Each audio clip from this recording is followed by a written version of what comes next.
इसके पहले वाली क्लास में हम लोगों ने इस बात को देखा था कि जब साधारण ब्याज या तो बराबर हो जा रहे हैं और या फिर अनुपात दिया होता था।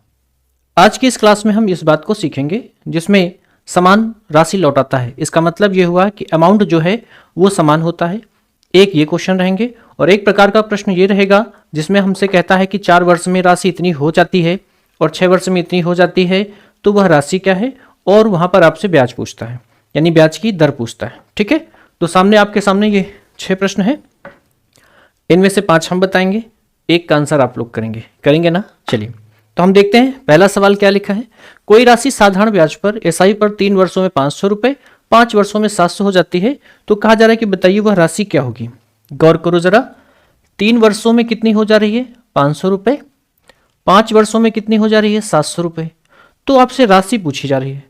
अब आप जानते हो कि साधारण ब्याज हर वर्ष बराबर रहता है और जो बढ़ेगा वो क्या बढ़ेगा, वो साधारण ब्याज ही बढ़ेगा। इसलिए यहां पर आप देखो तो कितना बढ़ गया जी 200 रुपया। यहां पर समय कितना लगा 2 वर्ष का, तो 2 वर्ष में 200 रुपए हो गया।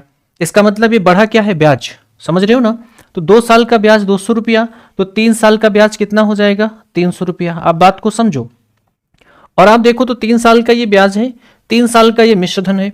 हमको पता है कि ए बराबर पी प्लस एस आई होता है, आप सब जानते हो। तो अगर यहाँ पर मूलधन पूछ रहा है, राशि पूछ रहा है, तो यहाँ पर ए बराबर कितना है जी 500 रुपया, माइनस का एस आई कितना है 300 बराबर पी। ये इधर आ जाएगा तो घट ही तो जाएगा, आप घटाओगे तो कितना आ जाएगा, पी की वैल्यू 200 आ जाएगी। आप समझ गए, ठीक है। अगले सवाल पर बात करें हम, यहीं से आप दर भी निकाल सकते हो, जैसे पिछले प्रश्न में यहां पर दिया गया है। देखिए कहा जा रहा है कोई धन 2 वर्षों में साधारण ब्याज पर 900 रुपए। देखिए जी 2 वर्षों में कितना हो रहा है 900 हो रहा है, और 4 वर्षों में, यहां पर 2 बार लिख गया है, इसको हटा दो, 4 वर्षों में 1200 रुपया। 4 वर्षों में कितना हो रहा है 1200 रुपए। अब आप देखो तो यहां बीच में कितना हो गया 2 वर्ष, यहां पर कितना आया 300 रुपए बढ़ गया, यानी कि 2 साल का ब्याज कितना हो गया 300 रुपया, और 2 साल का मिश्रधन कितना है 900 रुपया। आप कह सकते हो कि पी बराबर कितना होगा 600 रुपया। बोलो क्यों, क्योंकि इनका अंतर ही तो निकालना है और हमको पता है कि एस आई बराबर पी आर टी अपॉन 100। चूंकि दर पूछ रहा है ना, तो यहां पर 300 रखोगे, पी की वैल्यू कितनी जी 600 रुपया, आर हमसे पूछ रहा है, समय 2 साल का है बटे 100, ऐसे इनसे ये कट गया 6 पंचे 30, 2 से काटोगे तो कितना आ गया दर 25%। ठीक है, दर कितनी आ जाएगी 25%। क्लियर हो गया। चलो अब देखो अगला सवाल, आसानी के साथ हम समझेंगे सब चीजों को।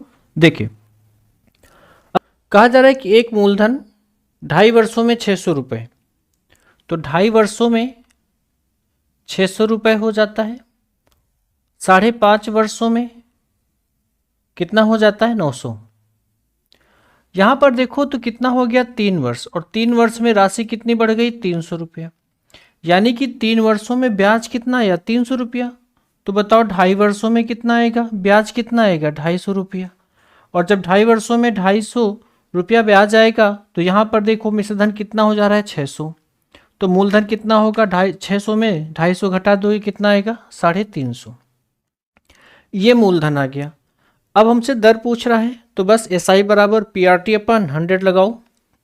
एस आई यहाँ कितना है 2.5 वर्ष का 250 रुपया बराबर पी ये है, आर 5/2 हो जाएगा, आर पूछ रहा है समय है ये, और आर बटे कितना हो जाएगा 100। यहाँ पर आप डिवाइड करोगे कट जाएगा, 5 का 2 गुना कितना हुआ 10, 5 7 35, 5 से काटो तो कितना आया 50, यहाँ 4, तो 50 का 4 बार कितना करोगे तो 200 आ जाएगा, 7 गुणा में इधर बटे में आ जाएगा बराबर आर है। इसको डिवाइड करोगे तो 7 का 2 गुना 14, बचा कितना 6, 60 बन गया, 7 अट्ठे 56, 56 4 कितना हुआ 7, यानी 28 सही 4/7%। ये क्या आ गई दर आ गई। इस क्वेश्चन का आंसर क्लियर हो गया। ठीक है, आपको समझते बन रहा है कि नहीं, कोई दिक्कत हो तो इसके बावजूद भी आप बताइएगा, निश्चित तौर पे जो भी आपको दिक्कत होगी उसको हल किया जाएगा। ठीक है, अगला सवाल यहाँ पर देखिए कि किसी राशि को 3 भागों में इस तरह बांटा गया कि 2 वर्ष 4 वर्ष तथा 5 वर्षों में 10% की दर से मिश्रधन की राशि समान प्राप्त होती है, तो तीनों धनों का अनुपात क्या है। आप ये बात समझ रहे हो कि जो राशि हो जाती है वो मिश्रधन है, और मिश्रधन में क्या होता है मूलधन होता है और ब्याज होता है। मूलधन शुरुआत में जो भी होगा जितना भी होगा ध्यान रखना वो 100% होगा। इसलिए 3 भाग हैं और यहाँ पर मिश्र धन की राशि समान प्राप्त होती है। तो 2 साल में अगर आप देखो 10% है तो कितना हो जाएगा, 20 बढ़ जाएगा, ब्याज तो 20 आएगा ना, तो पहले 100 रहेगा, सीधा 120 हो जाएगा। फिर 10% दर से 4 वर्ष में तो 140 हो जाएगा और 10% दर से 5 वर्ष में 150 हो जाएगा। ये मिश्र धन है। कहा जा रहा है समान होता है तो समान में आप बराबर कर दो, ये 0 0 काट दो। अब यहाँ गौर करिए, अनुपात चूंकि पूछ रहा है तो यहाँ पर इसको रोक लीजिए, इनका गुणा करा दीजिए, यानी कि 14 और 15 का क्या हो जाएगा, गुणा हो जाएगा। अनुपात लगाओ, इनको रोको, इनका गुणा कराओ तो क्या हो जाएगा, 12 गुणा कितना, 15। फिर इनको रोको, यहाँ लिखोगे 12 गुणा कितना, 14। आप यहाँ देखो तो 2 तो कॉमन सब जगह दिख रहा है और 3 भी दिख रहा है। पहले 2 से कर लो, 2 का 7 बार, 2 का 6 बार, 2 का 6 बार। आप 3 से देखो तो 3 का 5 बार, 3 का 2 बार, 3 का 2 बार। 7 पंचे कितना हो गया, 35 हो गया। अनुपात 6 पंचे कितना हो गया, 30 और 14 का 2 गुना 28। इससे सॉफ्ट तरीका और कुछ भी नहीं है, ध्यान कर लो।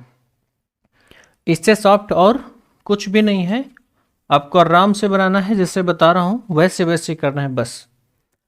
अगला सवाल देखिए, कह रहा है 8120 रुपए को ए तथा 8120 रुपए को ए तथा बी को 10% साधारण ब्याज पर दिया गया। वे क्रमशः 4% 4 वर्ष तथा 5 वर्षों में समान धनराशि वापस करते हैं।